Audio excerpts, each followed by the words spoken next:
Hello बच्चा party, कैसे हो आप सभी। आई होप आप सब बहुत अच्छे से होंगे और अपनी समर वेकेशंस को एंजॉय कर रहे होंगे।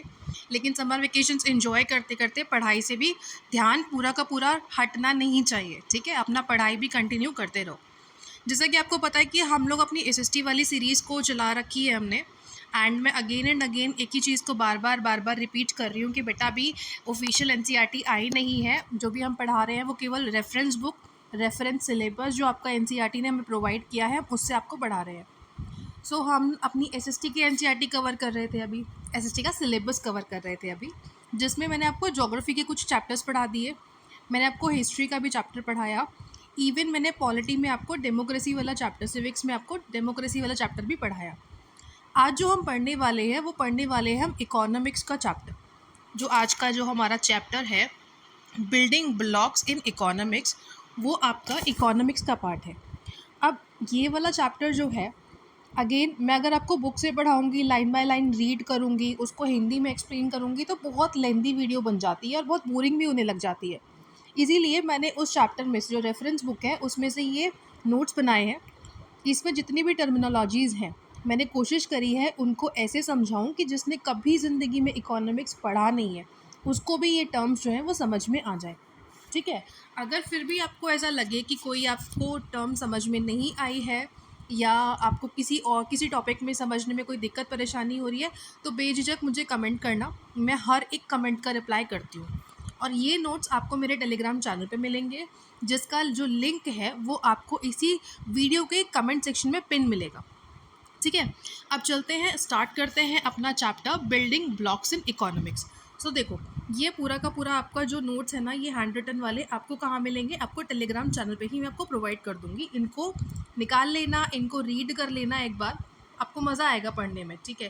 क्योंकि नोट्स ऐसे हैं कि आप इनको अगर खुद भी पढ़ोगे ना तब भी आप इकोनॉमिक्स जो ये वाला चैप्टर है वो समझ जाओगे।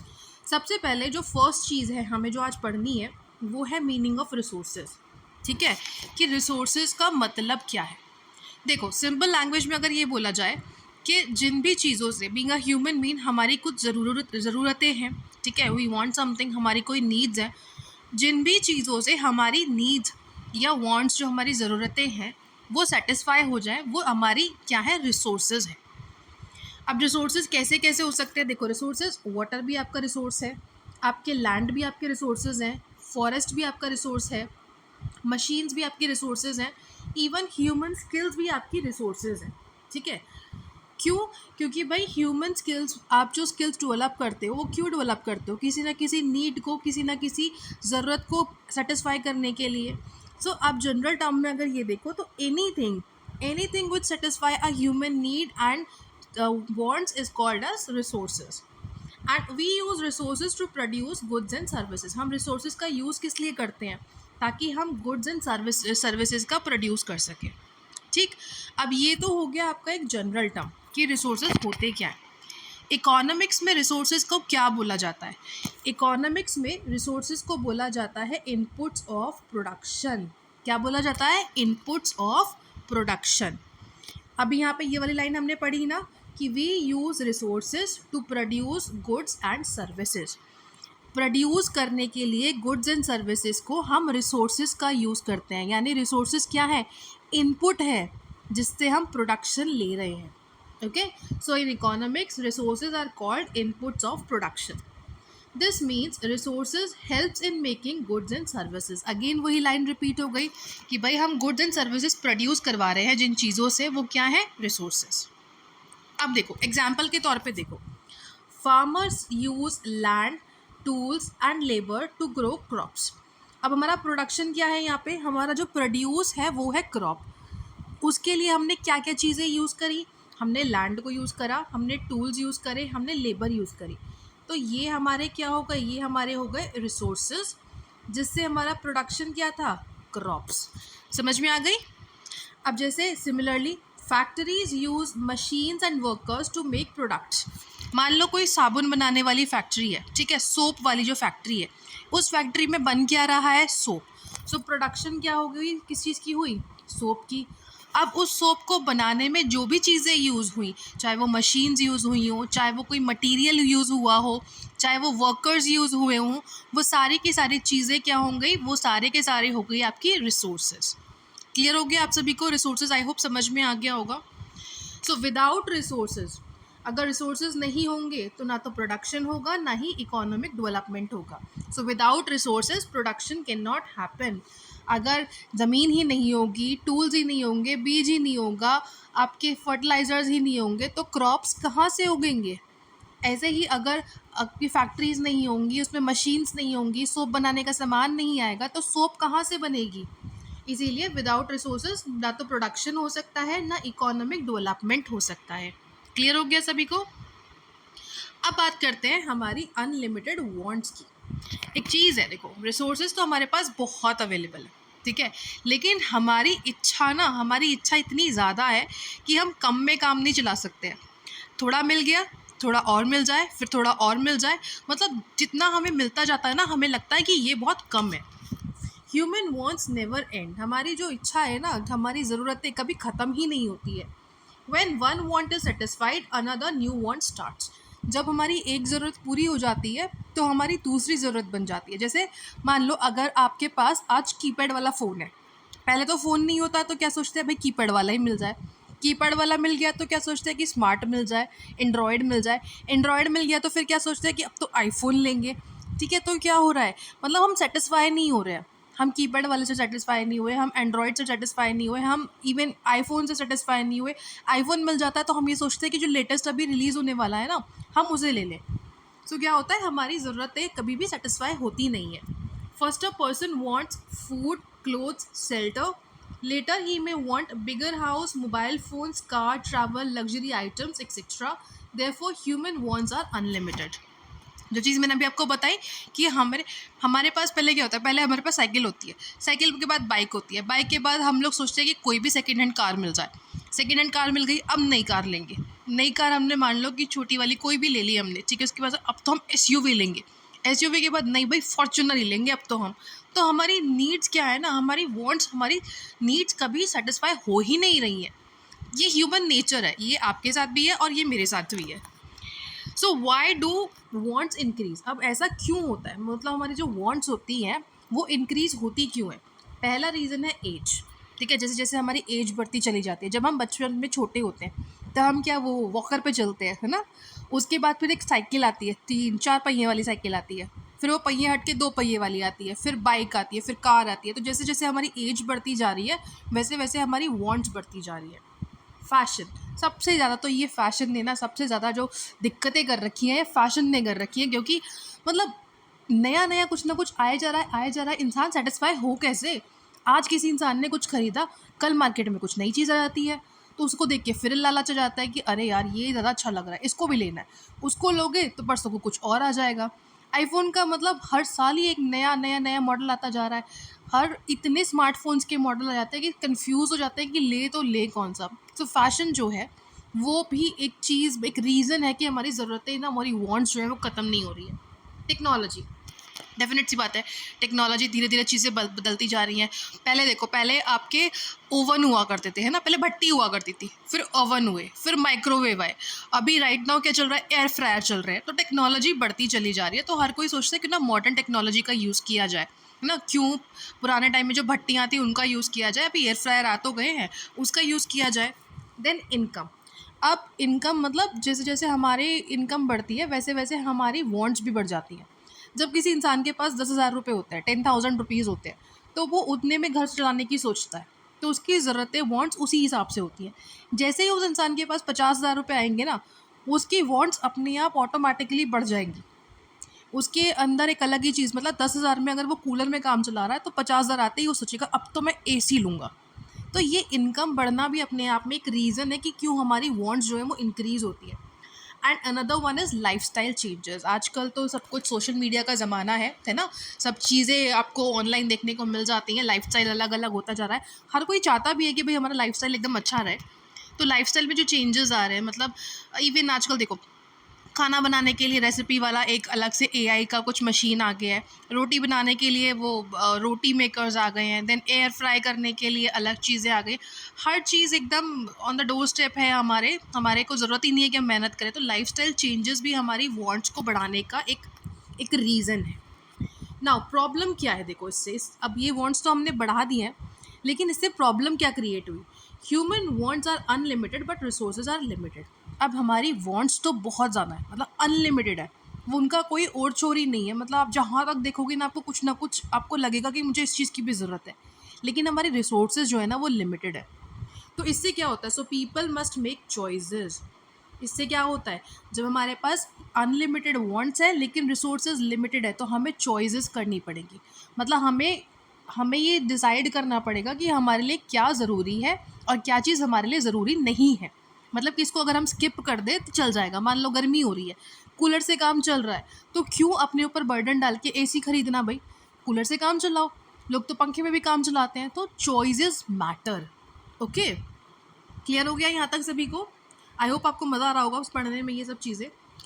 अब ये देखो, रिसोर्सेज आर यूज़फुल। ठीक है, रिसोर्सेज बहुत ज़रूरी है, मैंने आपको बता दिया, वैल्यूएबल भी हैं और लिमिटेड क्वांटिटी में भी हैं। Because resources are limited we can not satisfy all wants completely, this situation is called scarcity. ठीक है, क्योंकि हमारे पास रिसोर्सेज लिमिटेड हैं और हम अपनी सारी की सारी वांट्स को कम्प्लीटली सेटिस्फाई नहीं कर सकते, हम सारी ज़रूरतों को पूरा नहीं कर सकते हैं, तो इस सिचुएशन को बोला जाता है स्कार्सिटी। क्लियर हो गया सभी को? फिर से रिपीट कर देती हूँ मैं कि हमारे पास रिसोर्सेज कम है लेकिन हमारी ज़रूरतें रिसोर्सेज से ज़्यादा है। अब सारी के सारे वांट्स हमारे कंप्लीट नहीं हो सकते हैं, फुलफ़िल नहीं हो सकते हैं, तो इस सिचुएशन को हम बोलेंगे स्कार्सिटी। क्लियर? चलो अब बात करते हैं टाइप ऑफ रिसोर्सेज की, कि कौन कौन से रिसोर्सेज के टाइप्स हैं। पहला है लैंड, दूसरा है लेबर, तीसरा है कैपिटल एंड फोर्थ है आपका एंटरप्रेन्योरशिप यानी ऑर्गेनाइजेशन। सबसे पहले है land. Economically resources are divided into 4 types. Land, all natural resources given by nature like soil, water, forest, minerals, climate etcetera. मतलब जो भी चीज़ें हमें मदर नेचर से मिली हैं, जो भी चीज़ें जिनसे हम अपनी नीड्स को सेटिस्फाई कर पा रहे हैं और मदर नेचर से मिली हुई हैं, वो सारी की सारी चीज़ें जो होती हैं वो आपकी लैंड रिसोर्सेज में आती हैं। ठीक है, जैसे सॉइल हो गया, वाटर हो गया, फॉरेस्ट हो गया, मिनरल हो गया, क्लाइमेट हो गया, तो ये सारे के सारे क्या है आपके land resources. Land is called the gift of nature. ठीक है, क्या है लैंड? लैंड हमारा नेचर का दिया हुआ एक तोहफा है, एक गिफ्ट है। मदर नेचर जहाँ भी आपको चीज़ें दे रही है, जो भी रिसोर्सेज आपको मदर नेचर प्रोवाइड कर रही है, वो आपके हैं लैंड रिसोर्सेज। सेकेंड है आपका labour, human effort use in production. मतलब जो ह्यूमंस एफर्ट लगाते हैं ना किसी चीज़ को प्रोड्यूस करने में। ठीक है, जैसे हम कहीं अगर मान लो मैं टीचर हूँ, ठीक है, मेरा क्या एफर्ट है कि मैं आपको पढ़ा रही हूँ, मैं पढ़ा के क्या कर रही हूँ भाई, मेरे स्टूडेंट्स कुछ बन जाएंगे, तो वो भी एक तरीके का प्रोडक्शन है। तो मेरा जो रिसोर्स है वो क्या है, वो लेबर है। ठीक है, लेबर का मतलब ये नहीं होता है कि जो मतलब आपके फिज़िकल वर्क कर रहे होते हैं वो लोग नहीं।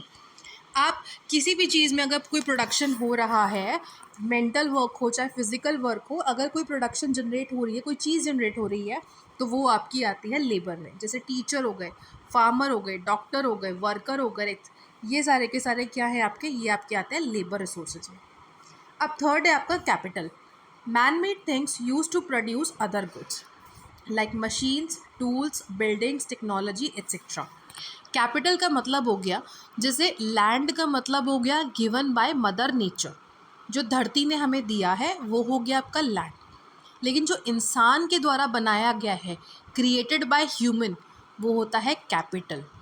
ठीक है, मैन मेड थिंग्स जिनसे हम कोई चीज़ प्रोड्यूस करवा रहे हैं, जैसे मशीन से कुछ चीज़ें हम प्रोड्यूस करा लेते हैं, टूल्स से बिल्डिंग्स हो गई हैं, टेक्नोलॉजी हमने प्रोड्यूस कर दी है, तो ये क्या है, ये सारी की सारी कैपिटल्स में आती है। क्लियर हो गया सभी को? और लास्ट है आपका एंटरप्रेन्योरशिप यानी organisation. An entrepreneur is a person who plans work, organises resources, takes risk, start business. Entrepreneur सबको पता ही है ना, जो सेल्फ एम्प्लॉयड होते हैं, जो बिज़नेस अपने आप करते हैं। ठीक है, जो अपनी प्लानिंग भी खुद करते हैं वर्क की, रिसोर्सेज को ऑर्गेनाइज मतलब इकट्ठा करना, उनका ढूंढ के लाना, वो रिस्क लेते हैं, बिजनेस स्टार्ट करते हैं, वो एंटरप्रेन्योर होते हैं।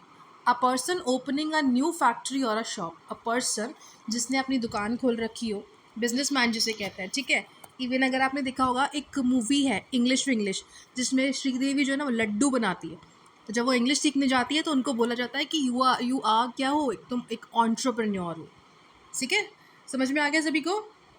अब बात करते हैं स्कार्सिटी एट इंडिविजुअल लेवल पे, कि इंडिविजुअल लेवल पे स्कार्सिटी का मतलब क्या है। स्कार्सिटी मैंने बताया था ना कि हमारी रिसोर्सेज लिमिटेड है, लेकिन हमारी वांट्स अनलिमिटेड है। तो हमारी सारी ज़रूरतों को हम वो रिसोर्सेज पूरा नहीं कर सकते हैं। तो क्या होता है उस सिचुएशन में, जो सिचुएशन क्रिएट होती है वो होती है स्कार्सिटी। अब इंडिविजुअल लेवल पे स्कार्सिटी क्या होती है? An individual has limited money, time, energy, but unlimited wants. So a person cannot satisfy all wants at the same time. अब हमारे पास क्या है, देखो हमारे पास अंधा पैसा तो है नहीं ना, हमारे पास लिमिटेड पैसा है, हमारे पास टाइम भी लिमिटेड है, हमारी एनर्जी भी लिमिटेड है। बट इतनी लिमिटेशंस के बाद भी ना हमारी ज़रूरतें अनलिमिटेड है। हम 24 घंटे में मतलब यही सोचते रहते हैं कि हम क्या ले लें, है ना।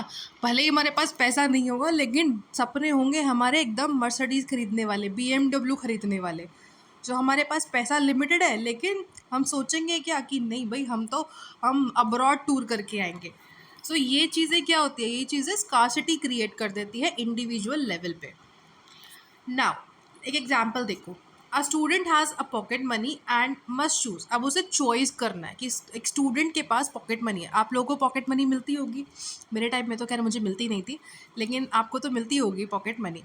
तो अब आपको क्या, आपको चूज़ करना है। ये एक्चुअली ये एग्जाम्पल ना आप पे फिट नहीं होता है, आपकी पॉकेट मनी तो रिचार्जेस में ख़त्म हो जाती होगी।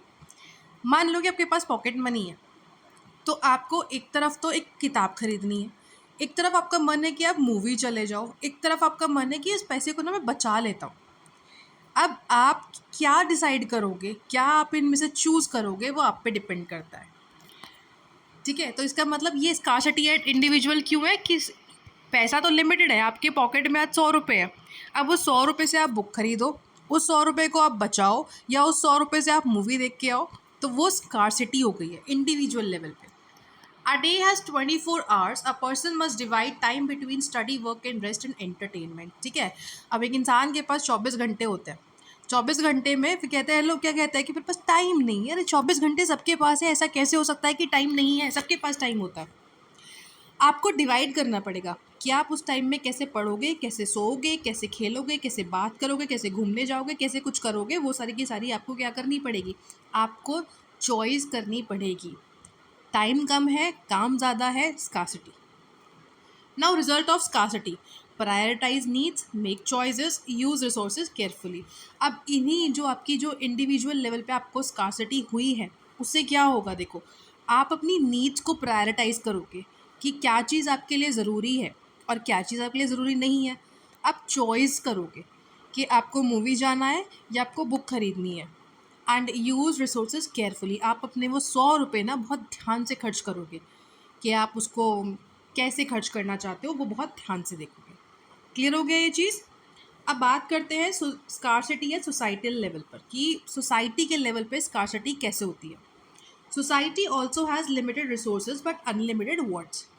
सोसाइटी में भी लिमिटेड रिसोर्सेज है, सोसाइटी लेवल पर भी जैसे इंडिविजुअल लेवल पर होता है, वैसे ही सोसाइटी के लेवल पे भी लिमिटेड रिसोर्सेज है, लेकिन अनलिमिटेड वांट्स है। A country can not produce everything in unlimited quality. Country में अनलिमिटेड थिंग्स नहीं प्रोड्यूस हो सकती है, ठीक है। हर चीज़ हमारे पास ना बहुत लिमिट में है, कुछ भी हो, ठीक है। और ये चीज़ आपने सुनी भी होगी कि लिमिट में किया हुआ चीज़ ही ठीक रहता है। सो लिमिटेड रिसोर्सेज क्या है हमारी सोसाइटी में, देखो लैंड लिमिटेड है, टेक्नोलॉजी लिमिटेड है, लेबर लिमिटेड है, कैपिटल लिमिटेड है, नेचुरल रिसोर्सेज भी लिमिटेड है। तो हमारे पास सोसाइटल लेवल पर ये सारे की सारी चीज़ें क्या है, लिमिटेड है। अब गवर्नमेंट को क्या करना पड़ेगा, गवर्नमेंट को एग्जाम्पल है ये वाला देखो, government must choose where to spend money. अब गवर्नमेंट के पास भी 100 रुपये है, जैसे आपके पास इंडिविजुअल लेवल पे 100 रुपये थे ना, तो अब सरकार के पास भी क्या है, 100 रुपये है। अब उसे ये सोचना है कि उसे खर्च कहाँ करने हैं, एजुकेशन पे खर्च करने हैं, डिफेंस पे करने हैं, हेल्थ केयर पे करने हैं, रोड्स एंड इंफ्रास्ट्रक्चर पे करने हैं। More spending in one area means less spending in another area. This happens because resources are limited. अगर सरकार जो है किसी एक फील्ड में ज़्यादा पैसा खर्च कर देगी तो क्या होगा, दूसरी फील्ड में पैसा खर्च करने के लिए कम पड़ जाएगा। और ऐसा क्यों हो रहा है? क्योंकि सरकार के पास भी पैसा जो है वो लिमिटेड है, यानी जो सरकार के पास रिसोर्स है वो लिमिटेड है। सो व्हाट विल हैपन कि एक फील्ड में ज़्यादा पैसा खर्च हो गया तो दूसरी में कम हो जाएगा। तो सरकार को बहुत सोच समझ के ना पॉलिसीज़ बनानी पड़ती हैं कि ऐसा ना हो कि कोई भी फील्ड पीछे रह जाए। क्लियर हो गया सभी को?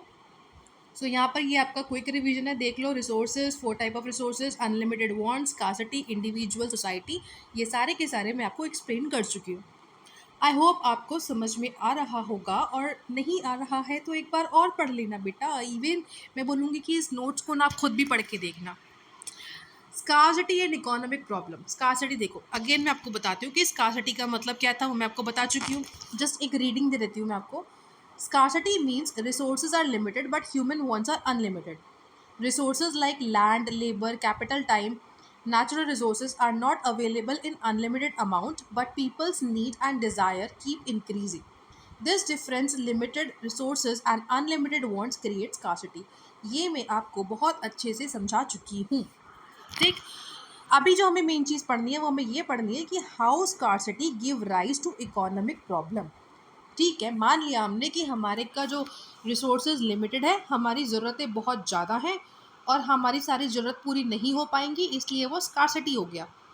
लेकिन ये स्कार्सिटी इकोनॉमिक प्रॉब्लम्स कैसे है?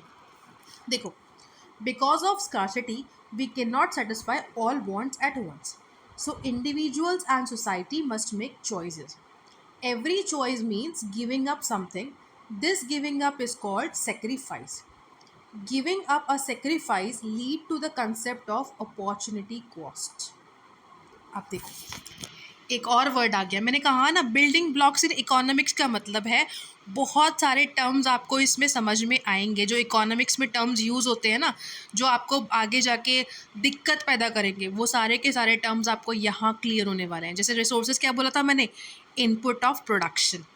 अब एक नया आपको देखो ये देखने को मिला है टर्म, क्या? Opportunity cost. क्या टर्म है? Opportunity cost. अब इसको समझाती हूँ इस टर्म को कि ये होता क्या। देखो, जैसा मैंने आपको समझाया कि स्कार्सिटी का मतलब क्या होता है कि हम सारी ज़रूरतों को सेटिस्फाई नहीं कर पाते हैं। अब जब सारी ज़रूरतों को सेटिस्फाई नहीं कर पाएंगे तो क्या होगा, इंडिविजुअल लेवल पे भी और सोसाइटी के लेवल पे भी हमें चॉइस बनानी पड़ती है कि हमें क्या चाहिए और क्या नहीं चाहिए। अब इससे क्या होता है, जब हम चॉइस बनाते हैं तो कुछ चीज़ें हम चूज़ कर लेते हैं। अगर दो में से हमने एक चूज़ कर ली तो दूसरे वाले को हमें गिव अप करना पड़ेगा, छोड़ना पड़ेगा। तो जिसे हमने छोड़ दिया उसे कहते हैं हम सेक्रीफाइस कर दिया, हमने ये चीज़ को छोड़ दिया। और गिविंग अप का जो कंसेप्ट है ना, गिविंग अप ऑफ सेक्रीफाइस, ये कंसेप्ट लाता है क्या? Opportunity cost. क्लियर हो गया सबको? अपॉर्चुनिटी कॉस्ट क्या है? छोड़ देने का जो कंसेप्ट है उसको हमारी इकोनॉमिक की लैंग्वेज में बोला जाता है अपॉर्चुनिटी कॉस्ट। ठीक, at societal level scarcity leads to 3 main economic problems. What to produce, how to produce, for whom to produce. मतलब ऊंचे लेवल पर सो जो आपकी स्कार्सिटी है वो 3 मेजर इकोनॉमिक प्रॉब्लम्स लेके आती है कि हमें क्या प्रोड्यूस करना है, कैसे प्रोड्यूस करना है और किसके लिए प्रोड्यूस करना है। सो इसमें गवर्नमेंट को डिसाइड करना होता है कि कौन सी गुड्स और सर्विसेज जो है वो इम्पॉर्टेंट है, कौन सा मेथड यूज़ करना है प्रोडक्शन का, एंड कैसे जो आउटपुट जनरेट हुआ है वो डिफरेंट डिफरेंट पीपल्स में हम डिस्ट्रीब्यूट करेंगे। मतलब सारी जिम्मेदारी जो है वो गवर्नमेंट के कंधों पर आ जाती है कि कौन कौन से, मतलब अब उनके पास तो पूरा का पूरा इंडिया मान लो, तो लेकिन हर किसी की ज़रूरत तो सेटिस्फाई नहीं कर सकते ना। अब गवर्नमेंट को ये देखना है, जैसे आज के टाइम में क्या है, आज के टाइम में सिलेंडर एलपीजी की बहुत ज़रूरत है, तो गवर्नमेंट का फोकस किस पे है? गवर्नमेंट का फोकस है सबसे इम्पॉर्टेंट क्या है आज के टाइम पे? एलपीजी। ठीक है, नाउ सेकेंड चीज़ है, पहले गवर्नमेंट आइडेंटिफाई करेगा कि क्या चीज़ सबसे इम्पॉर्टेंट है, फिर उसके बाद वो डिसाइड करेगा क्या मेथड यूज़ करना है उसको प्रोड्यूस करने का, और फिर वो डिसाइड करेंगे कि जो चीज़ें प्रोड्यूस करी गई हैं वो आम जनता तक, कॉमन लोगों तक कैसे पहुंचाई जाए। These decisions are not easy because resources are limited. और ये जो अब जो गवर्नमेंट के डिसीजंस होते हैं ना, ये चीज़ क्या प्रोड्यूस करे, कैसे सब तक पहुंचाए, ये बहुत मुश्किल होता है क्योंकि हमारे पास रिसोर्सेज बहुत लिमिटेड होते हैं। ठीक है, नेक्स्ट देखो, why understanding scarcity is important. अब हमें ये पता करना है कि स्कार्सिटी को समझना क्यों ज़रूरी है। इंडिविजुअल लेवल पे it helps in planning, saving money, time and making better decision. Individual level पे मतलब आपने अपने नॉर्मल, मतलब आपके अपने लेवल पे और मेरे अपने लेवल पे स्कार्सिटी को समझना इसलिए ज़रूरी है कि अगर हमें चीज़ें समझ में आ जाएंगी ना, तो हम प्लानिंग अच्छे से कर पाएंगे। मतलब अगर हम ऐसे कर पाएंगे कि भाई अगर मेरे पास 100 रुपये है तो हम बुक भी खरीद लें और मूवी भी देख लें। इस बार बुक खरीद लेता हूँ, अगली बार मूवी देख लूँगा। हम पैसे बचा भी पाएंगे, टाइम भी बचा पाएंगे, और जो हमारे डिसीजंस है ना वो बेटर होते चले जाएंगे। और सोसाइटल लेवल पे जैसे मैंने अभी बताया आपको कि गवर्नमेंट के पास ये चीज़ ज़रूरी होती है कि क्या चीज़ इंपॉर्टेंट है, क्या चीज़ प्रोड्यूस करनी है। तो गवर्नमेंट की क्या हेल्प करता है कि planning, making policy, allocating resources and improving developments. इससे गवर्नमेंट के सोसाइटल लेवल पे क्या होगा कि गवर्नमेंट अच्छे से प्लानिंग कर पाएगी, पॉलिसीज़ बना पाएगी, रिसोर्सेज को एलोकेट कर पाएगी कि कौन सी रिसोर्स किसको देनी है, किस चीज़ में, किस फील्ड में ज़रूरी है, और उससे क्या होगा, उससे डेवलपमेंट होगा। In short, understanding scarcity leads to smart and responsible use of resources. ठीक है, स्कार्सिटी अगर समझ में आ गई तो हम लोग रिस्पॉन्सिबल तरीके से रिसोर्सेज का यूज़ कर पाएंगे। तो मेनली क्या मान लो कि अगर आपको स्कार्सिटी समझ में आ गई है तो आप रिसोर्सेज बहुत अच्छे से समझ पाओगे। अब चॉइस एंड अपॉर्चुनिटी कॉस्ट क्या है। Because of scarcity we have to make choices. ठीक है भाई, अगर स्कार्सिटी है तो हमें चॉइसेस बनानी पड़ती है। Choice mean selecting one option from many alternative. Choice का मतलब क्या होता है कि बहुत सारे ऑप्शंस आपको गिवन है, आपको उन सब में से एक चीज़ चूज़ करनी है। Whenever we choose one thing we give up on the next best thing. अब जब हम एक चीज़ चूज़ करते हैं, मान लो 4 चीज़ें आपको गिवन है, आपने एक चीज़ चूज़ कर ली तो आपने 3 को छोड़ दिया। 3 को छोड़ना जो है, the value of that next best thing that we give up is called opportunity cost. ठीक है, तो उस चीज़ की वैल्यू तुम क्या जानो, है ना, एक चुटकी सिंदूर की कीमत तुम क्या जानो रमेश बाबू। तो ये अपॉर्चुनिटी कॉस्ट होती है रमेश बाबू। ठीक है, जिस चीज़ को तुमने छोड़ दिया उसकी कीमत अपॉर्चुनिटी कॉस्ट होती है। क्लियर हो गया सभी को? ओके, सो हम यहाँ तक पढ़ चुके। नाउ अब हम पढ़ते हैं nature of choice in economics. ठीक है, चॉइस का नेचर क्या है। Choice mean selecting one option from many alternative. मतलब मैं इतनी बार आपको ये चीज़ें रिपीट कर चुकी हूँ ना कि आप choice, opportunity cost, input of production भूलोगे ही नहीं। Since resources like money, time, labour, land etcetera are limited, we can not do or have everything, so we have to make choices. For example, if a student has 2 hours, he can either study or play, but on both this is a choice. Again and again and again मैं आपको समझाती जा रही हूँ। ठीक है, देखो ये वाला आइडिया देख लो। अच्छा, ये ना नोट्स आपको पता है किस काम आएंगे।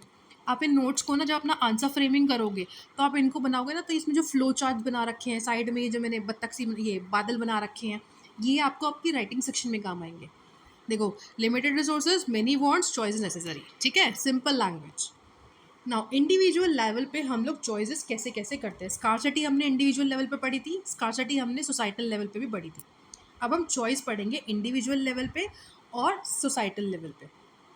Individual make choices every day, हर दिन। डेफिनेट सी बात है भाई, हर चीज़ तो हमें नहीं मिल सकती ना, तो हमें किसी किसी चीज़ के लिए मन मारना पड़ता है, और जिस चीज़ के लिए हम मन मारते हैं ना उसे हम कहते हैं अपॉर्चुनिटी कॉस्ट। ये रहा, कहाँ गया, अरे बाबा ये वाला, हमारा मन मारना is equals to opportunity cost. They decide how to use their limited income, time, skills, education to get maximum benefits. Example, comparing alternatives, choosing between options, evaluating benefits, looking at what options gives more benefit, accepting trade-offs, giving up something for something else. Thus, at the individual level, choice means deciding how to use limited resources to satisfy wants in the best possible way. बार बार बार बार बार बार एक ही चीज़ repeat करती जा रही हूँ, तो last में ना conclusion आया है, ये आपका कंक्लूजन आया है कि चॉइसेस का मतलब होता है कि डिसाइड करना कैसे लिमिटेड रिसोर्सेज का यूज़ किया जा सके ताकि आप अपनी वांट्स को सेटिस्फाई कर सको in the best possible way. Clear हो गया सभी को? अब चॉइस एट सोसाइटल लेवल देखो, सोसाइटल लेवल पे चॉइस देखो बाप। At this level choices are made by the government और सोसाइटी। सोसाइटल लेवल पे जो चॉइस बनाई जाती है, ली जाती हैं, करी जाती हैं, वो करती है गवर्नमेंट या सोसाइटी।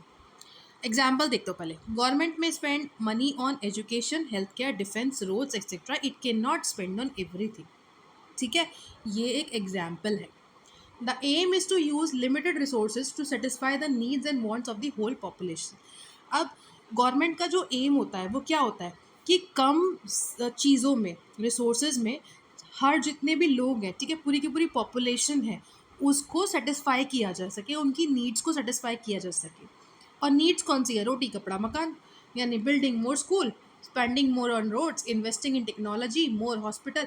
ओके, चॉइस बनानी है, सॉरी, इसमें चॉइस बनानी है इसमें कि स्कूल्स बनाएं या हॉस्पिटल्स बनाएं, रोड पे पैसे खर्च करें या डिफेंस पे करें, टेक्नोलॉजी में इन्वेस्ट करें या अदर एरियाज में इन्वेस्ट करें। The society make choices to get the maximum welfare of the people using limited resources available. तो इंडिविजुअल लेवल पे तो आप चॉइस में करते हो कि कैसे आप लिमिटेड रिसोर्सेज का यूज़ करोगे, और सोसाइटल लेवल पर गवर्नमेंट या सोसाइटी चॉइस बनाती है, चॉइस करती है कि कैसे लोगों का भला हो सके, मैक्सिमम वेलफेयर हो सके लिमिटेड रिसोर्सेज में। क्लियर हो गया आपको? यहाँ तक आई सपोज सबको क्लियर हो गया होगा। Resources, scarcity eight individual level, choice in individual level पे और चॉइस एट सोसाइटल लेवल, सारा क्लियर हो गया होगा। अब बात करते हैं अपॉर्चुनिटी कॉस्ट की। अपॉर्चुनिटी कॉस्ट भी मैं आपको समझा चुकी हूँ कि जो चीज़ हमने छोड़ दी है ना, उसका जो वैल्यू होती है, that is what is opportunity cost. Opportunity cost is the value of the next best alternative that we give up when we choose one option. ये भी मैं आपको कई बार समझा चुकी हूँ ऊपर। It is not paid in money but it is a real cost because we lose that benefit. ये जो अपॉर्चुनिटी कॉस्ट होती है, ये कोई पैसा नहीं होती है, रियल मनी नहीं होती है, बल्कि क्या होती है, ये एक रियल कॉस्ट होती है क्योंकि हमने उसका बेनिफिट खो दिया। For example, if you study 2 hours instead of watching a movie, the movie time and enjoyment you lose is the opportunity cost of studying. मान लो कि अगर आप 2 घंटा पढ़ रहे हो और मूवी आपने देखी नहीं, तो जो आपने मूवी ना देखने पे जो आपको सुख आनंद की प्राप्ति होनी थी ना, और वो नहीं हुई, वो है आपका अपॉर्चुनिटी कॉस्ट ऑफ स्टडी। ठीक है, more money, time, effort, more opportunity cost. Every choice has an opportunity cost. Definite सी बात है भाई, चूज़ करने में जब भी आएगा तू या मैं, तो भाई अपॉर्चुनिटी कॉस्ट तो आएगी। Opportunity cost help us make careful and smart decisions. समझ में आ गया अपॉर्चुनिटी कॉस्ट भी? चलो, अब अपॉर्चुनिटी कॉस्ट का इम्पोर्टेंस क्या है, देखो। अपॉर्चुनिटी कॉस्ट का इम्पोर्टेंस है, opportunity cost is important in our life because it tells us the real cost of our choice. Opportunity cost हमने जो चॉइस किया है उसकी असली कीमत बताता है। Whenever we choose one thing we have to give up another good thing. अब ये इम्पॉर्टेंट क्यों है, ये देखो। It is important because it help us compare different options. ठीक है, हमें डिफरेंट ऑप्शंस में कंपेयर करने में हेल्प करता है। It help us choose the best option that gives us the most benefit और हैप्पीनेस। वो 2 ऑप्शन में, 4 ऑप्शन में, 8 ऑप्शन में जो चीज़ आपको सबसे ज़्यादा बेनिफिट देगी, जिस चीज़ से आप सबसे ज़्यादा खुश होगे, वो कैसे पता चलेगा आपको? वो पता चलेगा अपॉर्चुनिटी कॉस्ट से। It help us plan our money, time and work better. ठीक है, it helps business earn more profit by using resources in the best way. It helps the government use limited resources wisely for the benefit of all people. In short, opportunity cost help us in making smart, careful and useful decisions. Okay, समझ में आ गया? ये सारे के सारे bullet points हैं। Question आएगा ना, what is the importance of opportunity cost, तो ये वाला कॉपी पेस्ट मार के लिख देना सारा का सारा। क्लियर है सभी को? Now, opportunity cost in daily life. अब डेली लाइफ में अपॉर्चुनिटी कॉस्ट क्या है, देखो। We face opportunity cost in many situations every day. हम अपॉर्चुनिटी कॉस्ट हर टाइम, हर दिन, हर एवरी सेकेंड फेस करते हैं। कैसे? अभी जैसे देखो, if a student studies for 2 hours instead of watching TV, the TV time and fun he gave up is opportunity cost. If someone works overtime instead of spending time with family, the time with family is the opportunity cost.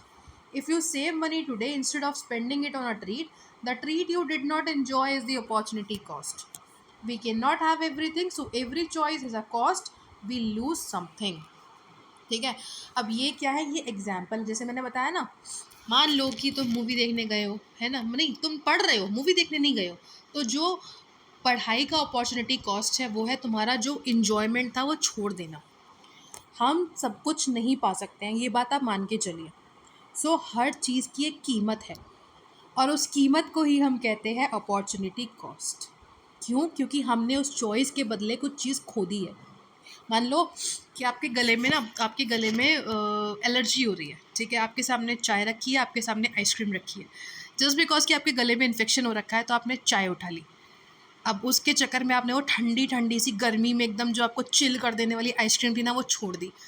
तो choice, जो आपकी choice थी वो चाय, उससे क्या हुआ, आपने जो असली चीज़ थी आइसक्रीम उसको खो दिया। तो वो आपकी अपॉर्चुनिटी कॉस्ट है ना। Opportunity cost and scarcity. अब ये देखो, ये ना बार बार बार बार ये चीज़ें सारी सारी देखो, ये ना रिपीट होती जा रही है। अपॉर्चुनिटी कॉस्ट, स्कार्सिटी, ये सारी की सारी चीज़ें आपकी रिपीट हो रही है। ठीक है। सो एक सेकेंड, हम कहाँ गए, ये रहा हमारा। तो मैं इसको केवल रीड करूँगी, आप एक बार ना इसको पढ़ लेना। Scarcity means our resources are limited. Because of scarcity, we cannot get everything we want. So, whenever we choose, we have to give up the next best option. The value of that next best option is called opportunity cost. If resources were unlimited, we could have everything and there would be no opportunity cost. So, opportunity cost और scarcity में क्या है, relation है। ठीक है। Scarcity होती है limited resources, choice आती है because of scarcity, opportunity cost value of the next best option that we sacrificed. अब इसका अपॉर्चुनिटी कॉस्ट का रोल क्या है इकोनॉमिक डिसीजन में, ठीक है, क्यों ज़रूरी है। देखो, it help us think before we decide. Opportunity cost से क्या होता है कि हम कुछ चीज़ किसी डिसीजन पे पहुँचे उससे पहले हमें सोचना पड़ता है कि हमें दोनों में से क्या चूज़ करें। It help us to compare benefits and losses. जैसे चाय और, था ना मैंने बताया अभी, चाय और आइसक्रीम में बेनिफिट क्या रहेगा और लूज़ क्या करोगे उसके लिए। It help us choose the option that gives maximum benefits. It helps in better planning of money, time and other resources. It leads to better use of resources and better results. So ये सारे के सारे क्या है, ये role है opportunity cost का economic decisions बनाने में। अब बात करते हैं कि इकोनॉमिस्ट क्या करते हैं। पहले आप धीरे से इधर से सीख लो। देखो, what do economist do? Study economic problem, find their causes and solutions, give advice to individuals, business and governments, help in using resources in the best way and improving the welfare. ये आपका एक answer है, ठीक है, copy paste मार देना यहाँ से। अब हम इसको थोड़ा सा पढ़ लेते हैं। देखो, as our needs increase and life become more complicated, we need experts to understand economic problems. देखो, जैसे जैसे हमारी नीड्स बढ़ रही हैं, जैसे जैसे हमारा पैसा बढ़ रहा है, जैसे जैसे हमारी लाइफ ना कॉम्प्लिकेटेड होती जा रही है, तो हमें ऐसा कोई इंसान चाहिए जो हमारी इकोनॉमिक प्रॉब्लम्स को समझ सके, हमें गाइड कर सके कि भाई हम कहाँ पर क्या चीज़ें खर्च करें, कहाँ से हम बचें, है ना, फालतू का खर्चा ना करें। तो जो इंसान जो हमें गाइड करता है हमारी इकोनॉमिक प्रॉब्लम्स को समझने में, वो होता है economist. Economist study these problems and help people, business and government in making better decisions. ठीक है। Because the resources are limited, ये देखो, ये बार बार बार बार बार बार है। मैं आपको इतनी बार इसे को पढ़ा दूंगी ना कि आप ना भूलोगे नहीं कभी भी, सपने में भी आपका ये कहता रहेगा scarcity, choice, opportunity cost. Economist समझ में आ गया। चलो, ओके, यहाँ पर देखो, यहाँ पर उसी चीज़ को कंटिन्यू कराया हमने। As societies grow more complex, economic decisions become more difficult. Questions related to production, distribution of resources, employment, and welfare need careful thinking and planning. Economists play an important role in understanding, analyzing, and guiding economic activities at both individual and societal level. So, जैसे जैसे हमारी चीज़ें बढ़ती जा रही हैं, it is becoming difficult कि हम लोगों को जो क्वेश्चंस हैं related to are production, distribution of resources, employment से रिलेटेड जो क्वेश्चंस होते हैं, उसके लिए हमें केयरफुल प्लानिंग की ज़रूरत होती है। और वो केयरफुल प्लानिंग करता कौन है? इकोनॉमिस्ट। सो मेन फंक्शन जो होते हैं, यहाँ देखो, यहाँ पर एक छोटा सा फिर देखो, economist are like thinkers and guides who help people, business and government make better decisions. Okay, देखो, पहली चीज़ जो उनका मेन फंक्शन क्या होता है, they study economic problems. Economist जो होते हैं वो बहुत ध्यान से पढ़ते हैं इश्यूज, जैसे स्कार्सिटी हो गया, अनएम्प्लॉयमेंट हो गया, इन्फ्लेशन हो गया, पॉवर्टी हो गया, ऐसे इश्यूज़ को बहुत ध्यान से पढ़ते हैं। फिर फाइंड आउट करते हैं कि जो हमारी लिमिटेड रिसोर्सेज हैं उनका बेस्ट कैसे यूज़ किया जा सके। सेकेंड है analysing choices and trade offs. They study the choices individuals business and governments make. They also find the opportunity cost involve in every choice. ठीक है. सेकेंड क्या है कि वो लोग क्या करते हैं, वो पढ़ते हैं कि जो चॉइसेस इंडिविजुअल्स और गवर्नमेंट बनाती हैं और जो चॉइस बनाने पर जो चीज़ें छोड़ी गई हैं यानी अपॉर्चुनिटी कॉस्ट, उसका क्या इम्पैक्ट आएगा या उसको हम कैसे यूज़ कर सकते हैं. They give policy advice. ठीक है. Third is they give policy advice. कौन कौन सी? टैक्सेशन पे, पब्लिक स्पेंडिंग पे, प्राइसिंग पे, रिसोर्स एलोकेशन पे, इवन मतलब जो भी पॉलिसी से रिलेटेड एडवाइस होती हैं वो इकोनॉमिस्ट देते हैं. देन प्रेडिक्ट इकोनॉमिक ट्रेंड, मतलब वो फोरकास्ट कर देते हैं. जैसे वेदर फोरकास्ट होती है ना, मॉनसून वैज्ञानिक जो होते हैं वो क्या करते हैं, पहले से पहले बता देते हैं कि आज बारिश आएगी, आज आंधी आएगी, आज तूफान आएगी. तो वो पहले से पहले बता देते हैं कि एम्प्लॉयमेंट क्या रहेगा, इन्फ्लेशन क्या रहेगा, ट्रेड क्या रहेगा, प्रोडक्शन कंजम्पशन क्या, ये सारी की सारी चीज़ें वो पहले से पहले प्रिडिक्ट कर देते हैं. Then promoting welfare. Economists suggest ways to improve standards, reduce inequality, ensure fair sharing of resources for the benefit of all. Economist जो है वो सबके भला, ठीक है, कैसे हम इक्वालिटी ला सकते हैं, कैसे सबको नौकरी मिल सकती है, कैसे हमारी पॉवर्टी जा सकती है, ये सारी की सारी चीज़ें भी डिसाइड करने में हेल्प करते हैं. In short, economists study problems, analyze choice, give advice, predict future, and suggest ways to improve people's life.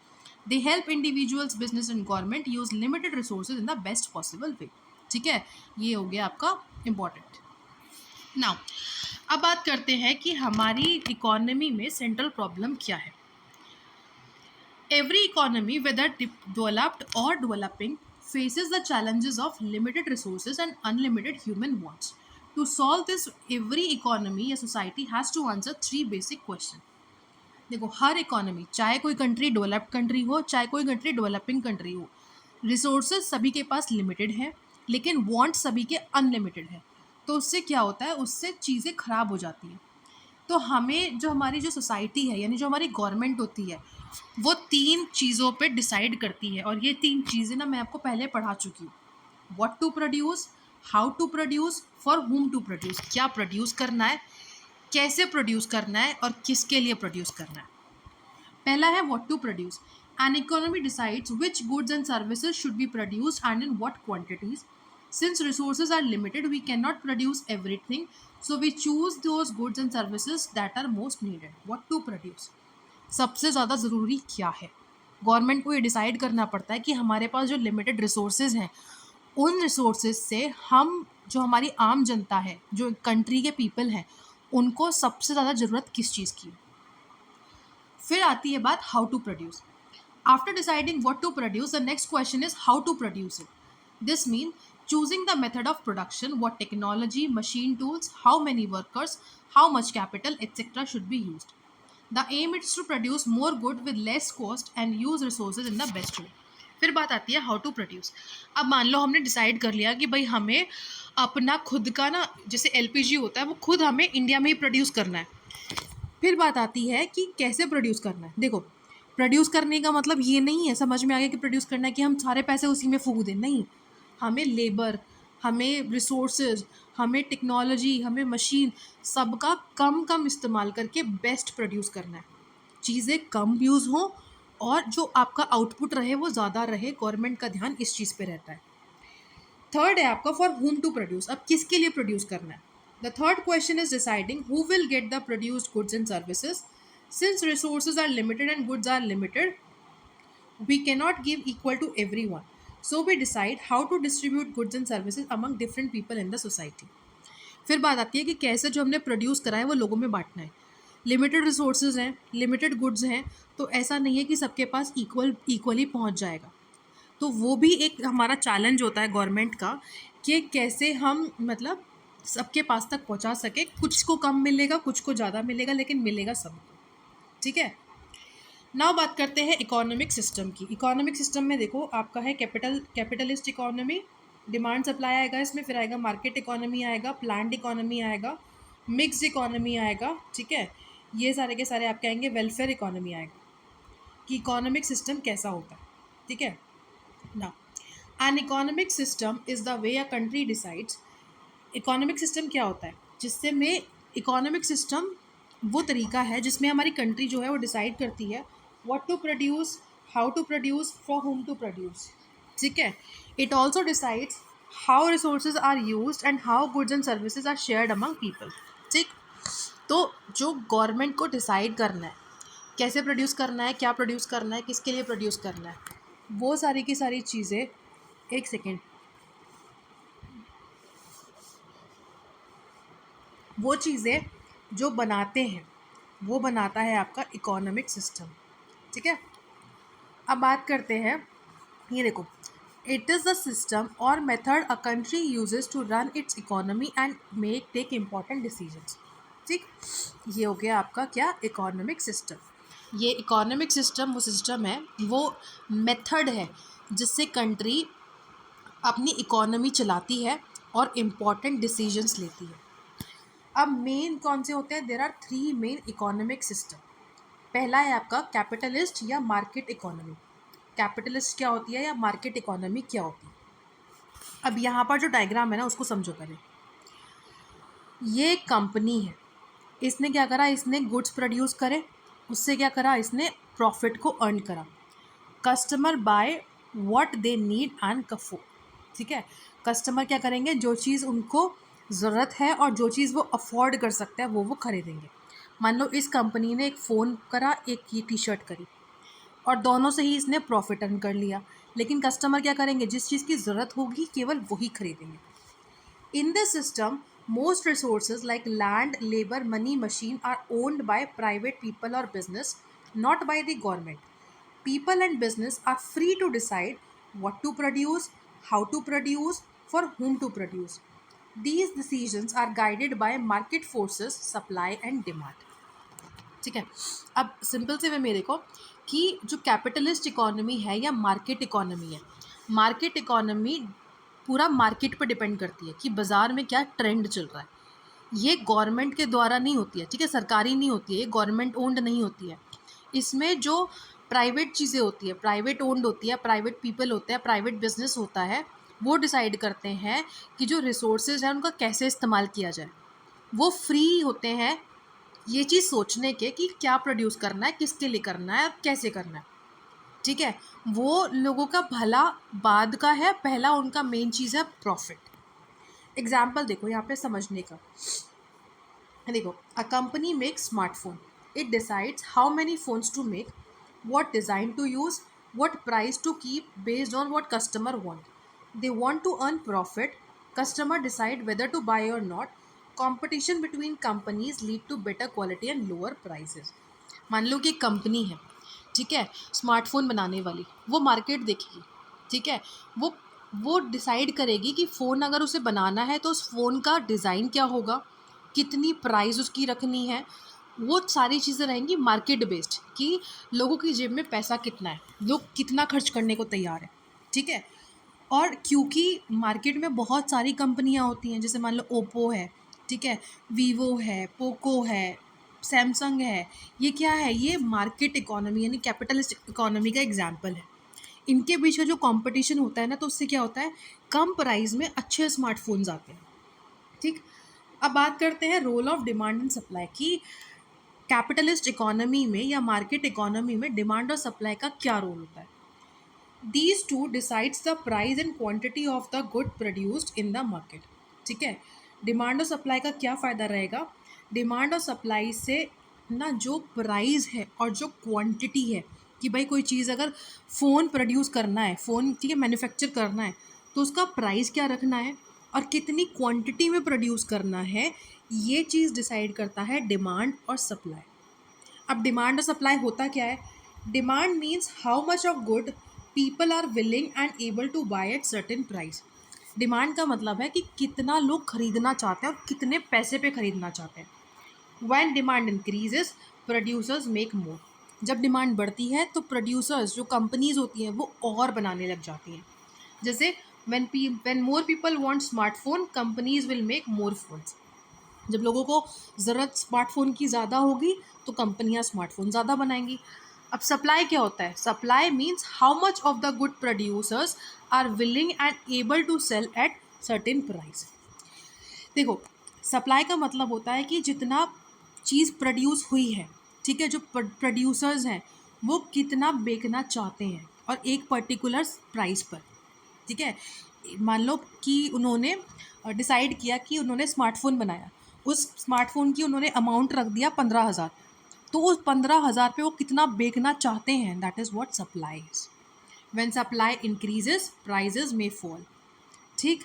जब मोर सप्लाई, जितना ज़्यादा सप्लाई होगा, जितना ज़्यादा सप्लाई करते जाएंगे वो उतना कम प्राइस होता जाएगा। व्हेन सप्लाई डिक्रीजेस प्राइजेस में राइज, जब सप्लाई कम होता है तो क्या होता है, प्राइजेस में राइज। मान लो ऐसे एग्जांपल लेती हूँ मैं तुम्हें, जैसे एलपीजी सिलेंडर चल रहा है आजकल, ठीक है, क्योंकि करंट का टॉपिक है इसलिए मैं बार बार एलपीजी उठा रही हूँ, ऐसा नहीं है कि कुछ और ऑप्शन नहीं है मेरे पास। एलपीजी सिलेंडर में क्या हो रहा है, देखो, जब मार्केट में एलपीजी बहुत अवेलेबल था, ठीक है, सप्लाई मतलब ठीक ठाक थी उसकी, तो अगर ब्लैक में भी अगर सिलेंडर मिल रहा था तो उसका प्राइस कम था, मान लो 800 रुपये था। अब एलपीजी की शॉर्टेज हो गई है, यानी सप्लाई कम हो गई है, तो अब उस 800 रुपये का सिलेंडर अगर आप मार्केट में ब्लैक में लेने जाओगे तो शायद आपको 2,000 तक भी ना मिले, ठीक है। आई होप आपको ये चीज़ समझ में आ गई होगी कि सप्लाई क्या होता है। When demand and supply meets, the price become fair and both buyers and sellers are satisfied. Okay, ये देखो, ये बैलेंस, डिमांड एंड सप्लाई का बैलेंस, तराजू, ये बहुत ज़रूरी है, ठीक है। अब मार्केट इकोनॉमी के एडवांटेजेस क्या क्या हैं। फर्स्ट है एनकरेज एफिशिएंसी, ठीक है। Competition make producers work better and give good quality at lower prices, ठीक है। कंपटीशन होगा तो अच्छी क्वालिटी मिलेगी, कम प्राइस पे मिलेगी। Promotes innovation and growth, business try new ideas, new products, new technology to attract customer and. अब कोई प्रोडक्ट जो रहेगा पुराना रहता है, वो लोग भूल जाते हैं, नई नई चीज़ें आती हैं, ठीक है, कंपटीशन होता है। कंज्यूमर की चॉइस होती है, मतलब लोग चॉइस कर पाते हैं कि उन लोग क्या चीज़ खरीदनी है, मतलब खरीदेंगे तो वही ना जो हम अफोर्ड कर पाएंगे। फ्लेक्सिबल एंड रिस्पॉन्सिव, मतलब डिमांड सप्लाई जो रहेगी ना, किस चीज़ की डिमांड हो रही है, कितना सप्लाई होता है, तो मिक्स्ड इकोनॉमी क्या होती है, मार्केट इकोनॉमी क्या होती है, ये उसके हिसाब से ढल जाती है।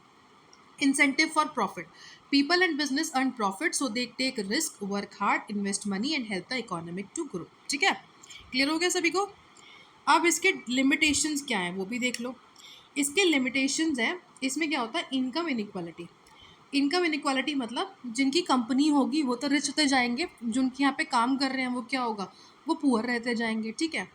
Neglect of public welfare, company वालों को, प्राइवेट वालों को पब्लिक आम जनता से कोई मतलब नहीं है, उनको केवल प्रॉफिट कमाना है, ठीक है। Important services like education, health care and social security may be ignored because they don't give with profit, ठीक। अब ये देखो कि ऐसा होता है ना प्राइवेट सेक्टर्स में, इवन मान लो कि जो प्राइवेट स्कूल्स होते हैं, मैं किसी की बुराई नहीं करूँगी, लेकिन प्राइवेट स्कूल्स में ऐसा क्या होता है कि कोई टीचर अगर अच्छा पढ़ा रहा है, वो अपनी सैलरी इंक्रीमेंट की बात कर दे तो स्कूल्स वाले क्या करते हैं, उसको निकाल देते हैं। कोई कम पेमेंट पे, कम सैलरी पे कोई टीचर पढ़ाना चाहता है तो उसको ले लेते हैं। इससे क्या होता है, इससे भाई स्कूल का जो स्टैंडर्ड है वो गिरता है, ठीक है, तो बच्चों का ही नुकसान होता है। तो वो भी इसी का एग्जाम्पल है। Over production of luxury goods, companies में make too many luxury item that rich people buy instead of necessary goods that everyone needs, ठीक है। अब कंपनीज क्या करते हैं, कंपनीज वही चीज़ें बनाती हैं जो जो बहुत अमीर लोग हैं वो खरीदना चाहते हैं। इकोनॉमिक इंस्टेबिलिटी, मार्केट इकोनॉमीज जो होती है ना, वो मतलब क्या होता है कि जैसे ही वो ऊपर भी बहुत तेज़ी से जाती हैं और नीचे भी बहुत तेज़ी से गिरती हैं। एक्सप्लॉयटेशन ऑफ रिसोर्सेज, अब इससे क्या होता है कि एक्सप्लॉयटेशन ऑफ रिसोर्सेज क्या होता है बेटा कि जल्दी पैसा कमाने के चक्कर में ना कंपनियां क्या करती हैं, जो रिसोर्सेज उनको दिया जाता है उसका वो गलत फ़ायदा उठाती हैं, ठीक, उसको ओवर यूज़ कर देती है। In simple word, a market economy is good for making goods and earning profits, but it does not allow always care about poor people, nature and important services. ठीक, समझ में आ गया आपको। अभी हमने पढ़ लिया कौन से वाला, हमने पढ़ा ये मार्केट इकोनॉमी यानी कैपिटलिस्ट इकोनॉमी। अब हम पढ़ते हैं सोशल इकोनॉमी या फिर planned economy.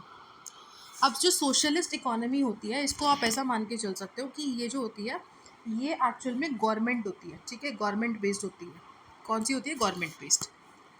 In the system, the government owns or controls the main resources like land, factories, and money. The government decides what to produce, how to produce, and how to distribute goods and services so that everyone's basic needs like food, clothes, and education and healthcare are met fairly. For example, the government may build school and hospital instead of luxury shopping malls because it gives more benefit to people. The goal is to reduce inequality and make sure that resources are used for everyone's welfare. Socialist या planned economy का मतलब हो गया कि सरकारी संस्था, जो चीज़ें, जो रिसोर्सेज रहेंगी, जो आपके लैंड है या फैक्ट्री है या मनी जो भी है, वो सरकार के हाथ में रहेगी। और जब सरकार के हाथ में रहेगी तो वो आम जनता का, आम सिटीजन्स का भला करने की सोचेगी। कैसे? मतलब इंस्टेड ऑफ कि वो किसी जगह पे प्राइवेट कोई मॉल बनाए, वो क्या करेंगे कि इधर वो हॉस्पिटल खोल देंगे या स्कूल खोल देंगे। उनका मेन मतलब ये रहता है कि सबका भला हो, इनइक्वालिटी ख़त्म। ठीक? देखो कैसे कैसे काम करती है। देखो ये वाला जो है ना, ये पूरा का पूरा आपका जो ये फ्लो चार्ट है, ये आपको एक चीज़ में समझा देगा। गवर्नमेंट ओन करती है रिसोर्सेज को, प्लान करती है कितनी क्वांटिटी में बनाना है, रिसोर्सेज को डिस्ट्रीब्यूट भी करती है, एवरीवन गेट्स फेयर शेयर। और इससे क्या होता है? This reduces inequality. अब इसमें प्लानिंग की ज़रूरत क्या है? प्लान्ड इकोनॉमी है ना, तो प्लानिंग की ज़रूरत क्या है? Planning is very important in every economy, especially in countries where resources are limited and needs are many. It helps in using available resources in best way. Good planning balances the need of today and future. Through planning, the government decides what to produce, how to produce, for whom to produce, how to use resources in the best way. इसको मुझे समझाने की ज़रूरत है नहीं, ये चीज़ें मैं आपको बार बार बाबा जब से मैंने आपको चैप्टर शुरू किया है तभी से मैं आपको समझाती आ रही हूँ।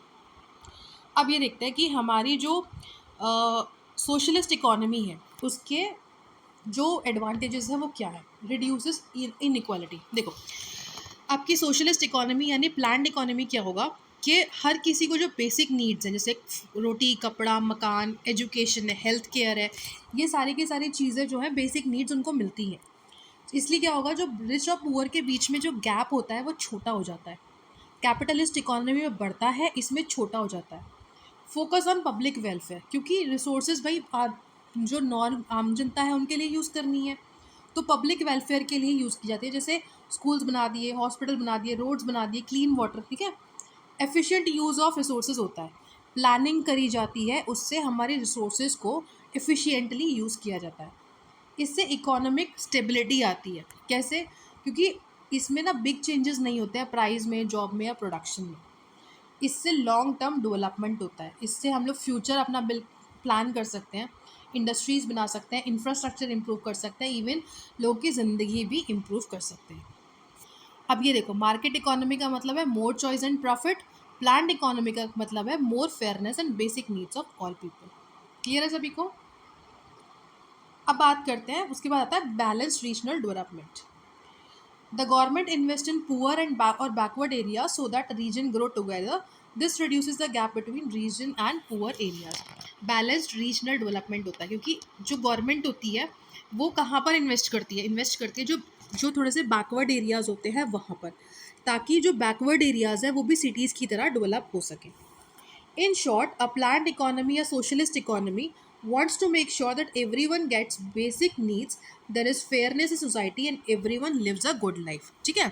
सबका साथ सबका विकास, ये मान के चलो। बैलेंस्ड, ये आपका सोशलिस्ट इकोनॉमी या प्लान्ड इकोनॉमी का मतलब होता है सबका साथ सबका विकास। और कैपिटलिस्ट इकोनॉमी का मतलब होता है मेरा साथ नहीं, सबका साथ लेकिन मेरा विकास।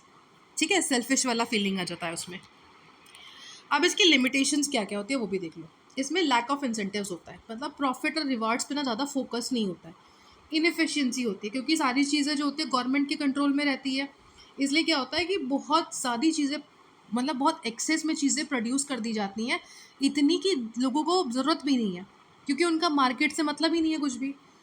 डिसीजन मेकिंग स्लो हो जाती है, गवर्नमेंट जो ना बहुत धीरे काम करती है, बहुत टाइम लगता है उसको एक्ट करने में।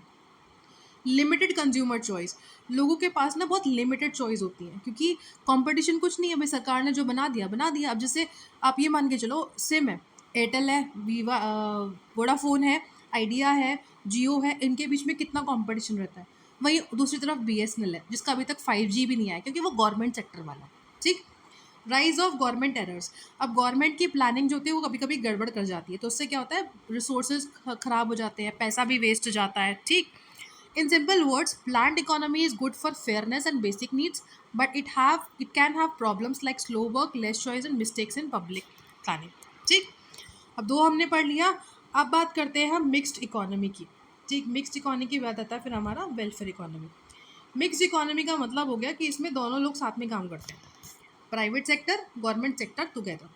प्राइवेट कंपनी क्या करेगी? गुड्स बनाएगी और प्रॉफिट अर्न करेगी, और government provides important services that are needed by the everyone and control same areas. कैसे? देखो, अभी इसमें क्या होगा, एग्जाम्पल के तौर पे देखो, प्राइवेट कंपनीज में car, clothes, phone etcetera, government run schools, hospital and post office, दोनों का मतलब मिक्सचर चलता है।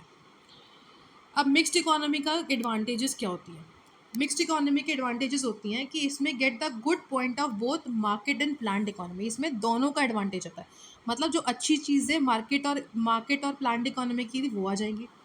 Reduces inequality and also encourages growth and new ideas. ठीक है, इससे इनइक्वालिटी जो होती है वो रिड्यूस होती है, नए नए आइडियाज़ जनरेट होते हैं।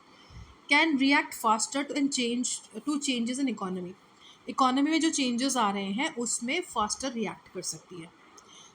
एग्जाम्पल के तौर पे मैं आपको ये देती हूँ, जैसे आप ये देखो कि कोई स्कूल अगर प्राइवेट कर दिया जाता है, गवर्नमेंट से प्राइवेट कर दिया जाए, या उसमें कुछ चीज़ें ला दी जाए प्राइवेट सेक्टर की, तो स्कूल का इंफ्रास्ट्रक्चर ही बदल जाता है, तो वो आपका मिक्स्ड इकोनॉमी हो जाता है। ठीक, लिमिटेशंस क्या रहेंगी भाई, जब दो लोग हैं तो लड़ाई तो होगी, फाइट रहेगी गवर्नमेंट के बीच में। ठीक है, कि क्या बिजनेस चाहिए, बहुत सारे रूल्स बनाए जाएंगे और बहुत ही लिटिल कंट्रोल रहेगा, जिससे कि इनक्वालिटी उसमें इंक्रीज हो जाएगी। अब इस मिक्स्ड इकोनॉमी में गवर्नमेंट का रोल क्या रहता है? देखो, इसका रोल रहता है कि the government works with people and business to make sure that economy works well and everyone gets a fair chance. Providing public goods and services, government क्या करती है, गवर्नमेंट जो है इंपॉर्टेंट चीज़ें प्रोवाइड करती है, जैसे एजुकेशन प्रोवाइड करेगी, health care, roads, electricity, water. ठीक है, जो हमें प्राइवेट कंपनीज प्रोवाइड नहीं कर सकती हैं। फिर रेगुलेटिंग द मार्केट, क्या करेगी, मतलब लगाम लगाएगी प्राइवेट सेक्टर पे, make laws and rules to stop cheating, unfair prices, bad quality and protect the customer. मतलब जो प्राइवेट सेक्टर है उन पे लगाम लगा के रखेगी। रिड्यूस इन इक्वालिटी, टैक्स लेगी रिच पीपल से। ठीक है, टैक्स आएंगे और उस टैक्स को क्या करेगी, जो गरीब लोग हैं उनकी मदद करेगी स्कीम्स निकाल के, जैसे कि स्कॉलरशिप दे दी, या पेंशन दे दिया, या राशन दे दिया। ठीक, उसके बाद है आपका economic stability and growth, plan and invest in important areas, control inflation, reduces unemployment. And last है प्रोटेक्टिंग रिसोर्सेज एंड एनवायरनमेंट, मतलब आपके जो रिसोर्सेज हैं, जैसे पानी है, जंगल है, नदी है, एनवायरनमेंट है, उसको प्रोटेक्ट रखने में, उसको क्लीन रखने में भी हेल्प करेगी। अब ये देखो, mixed economy is a team game. The government and private sector play together so that country grow, people get basic needs and life is fair and better for all. Clear हो गया? अब यहाँ पे देखो, ये वाला देखो यहाँ पर, in mix economy both private people और companies and government work together. कैसे? प्रोडक्शन होगा, कहाँ पर, गुड सर्विस बनाए जाएंगे, प्राइवेट सेक्टर ओन करेगा, लेकिन रूल्स जो बनाएगा वो कौन बनाएगा, गवर्नमेंट बनाएगी, इसके ऊपर, प्रोडक्शन के ऊपर, जो कि इसके लिए काम करती है, लोगों के लिए। In short, mixed economy, government and private sector both play their roles, they give good quality and fairness in society. ठीक है, अब ये है आपका कंपैरिजन टेबल। देखो, मार्केट इकोनॉमी में डिसीजन कौन लेता है, इंडिविजुअल यानी कंपनी वाले लेते हैं, प्लान्ड में सरकार लेती है, मिक्स में बोथ लेते हैं। अब ओन कौन करता है, प्राइवेट में प्राइवेट कंपनियां, प्लान्ड में कौन करता है, गवर्नमेंट, मिक्स्ड इकोनॉमी में दोनों।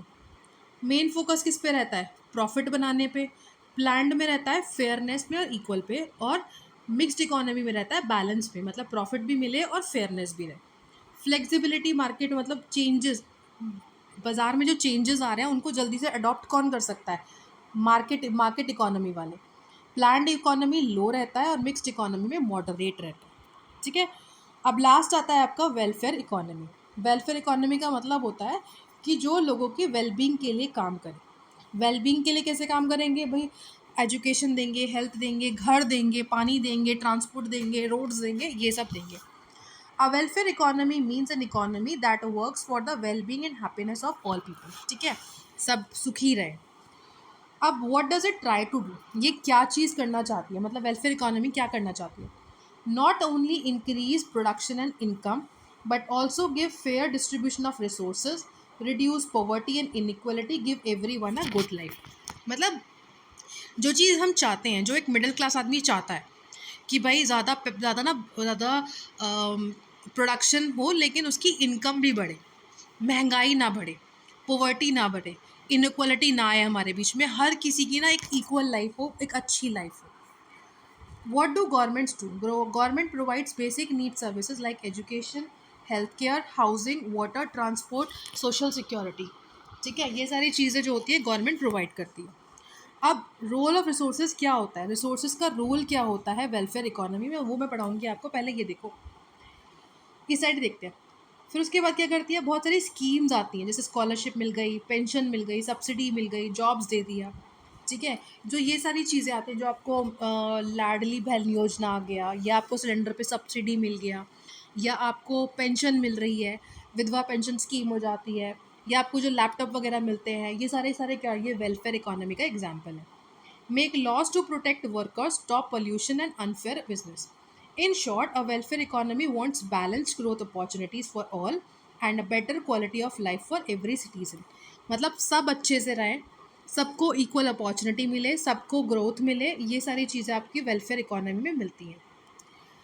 अब रिसोर्सेज का रोल क्या है वेलफेयर इकोनॉमी में, वो देखो.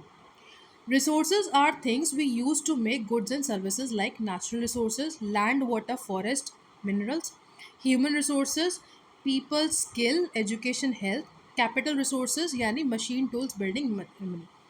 अब गवर्नमेंट कैसे इन सारे की सारी रिसोर्सेज का यूज़ करती है. Government uses resource in the best way without wasting. Make sure every one get basic need, help poor people more, protect nature for future. तो वेलफेयर इकोनॉमी का मतलब क्या हो गया, वेलफेयर इकोनॉमी का मतलब ही है क्या, वेलबींग, वेलफेयर, सबका सबका विकास. कैसे होगा, जब सबको एजुकेशन मिलेगी, हेल्थ मिलेगी, हेल्थ केयर फैसिलिटीज़ मिलेंगी, हाउसिंग मिलेगा, वाटर मिलेगा, तभी तो विकास होगा. ठीक है. सो हमने क्या क्या पढ़ लिया, जो आपका मेन चीज़ें हैं वो आपकी है मार्केट इकोनॉमी, प्लान्ड इकोनॉमी और मिक्स्ड इकोनॉमी. ये आपकी ज़्यादा इम्पॉर्टेंट है. आई होप आपको ये सारी की सारी चीज़ें समझ में आ गई होंगी और आपको चैप्टर थोड़ा सा इंटरेस्टिंग लगा होगा. इसे मैं टेलीग्राम चैनल पे इस पीडीएफ को डालने वाली हूँ. इस पीडीएफ को अगर आप चाहो तो अपने हैंड रिटन नोट्स भी बना सकते हो. ठीक है, लिख लेना. जो साइड में ये चुटर पुटर से मैंने ये बॉक्सेस बना रखे हैं ना, अगर आप इनको ध्यान से देखोगे तो ये आपके बुलेट पॉइंट्स हैं. ये आपको आपको आंसर राइटिंग में बहुत हेल्प करने वाले हैं. अगर इसमें कोई चीज़ आपको समझ में ना आई हो तो मुझे कमेंट कर देना. ठीक है, मैं कोशिश करूँगी कि आपको कमेंट में ही समझा दूँ. और वेट करो एनसीईआरटी आने का.